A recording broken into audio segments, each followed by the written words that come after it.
nilagyan ko ng chicken.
Parang bulabis.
Ayos.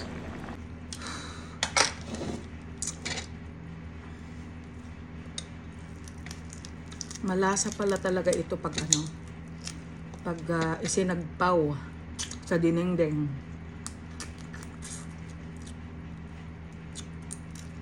Pag inihalo sa dinengdeng, masarap. Pampalasa.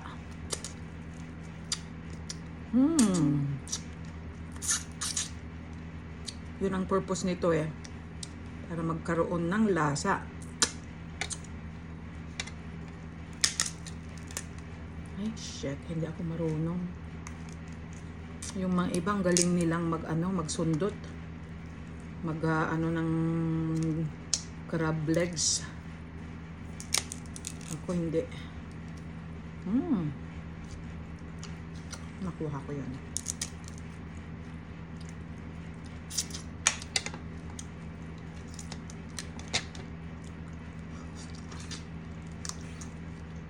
Sarap.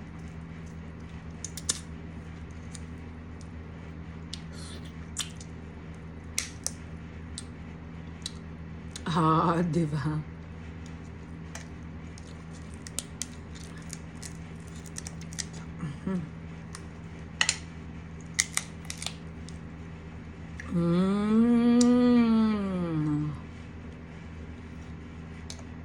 Sarap. Sarap pala.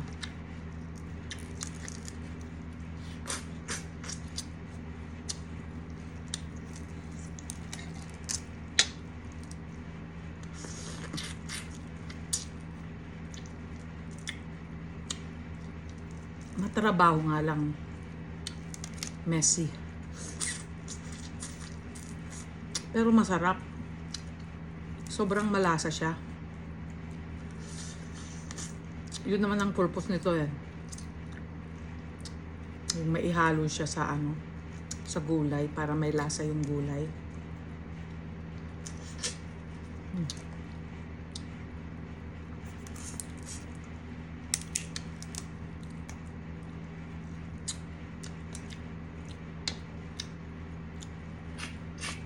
Ang dami pa rin nag-i-inbox sa akin, kabwisit.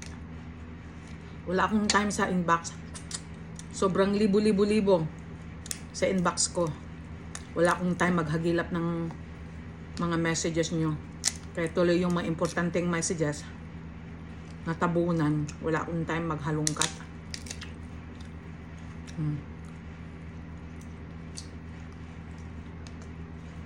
Hindi kasi ako nagbabasa sa inbox.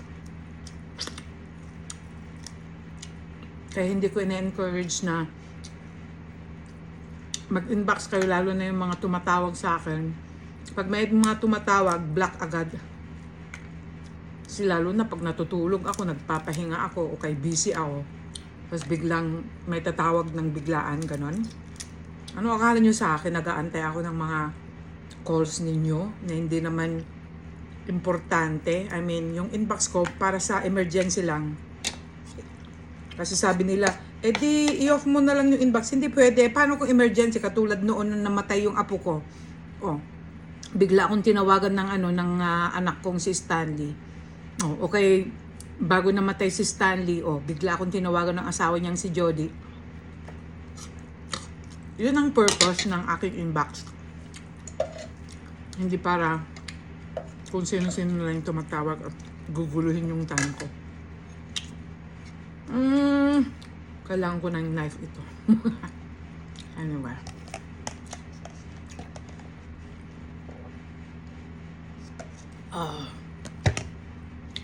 Nilagyan ko ng tsaa. Yung pampaebak. Yung yung ginawa kong yogurt kanina. Yogurt and fresh orange juice.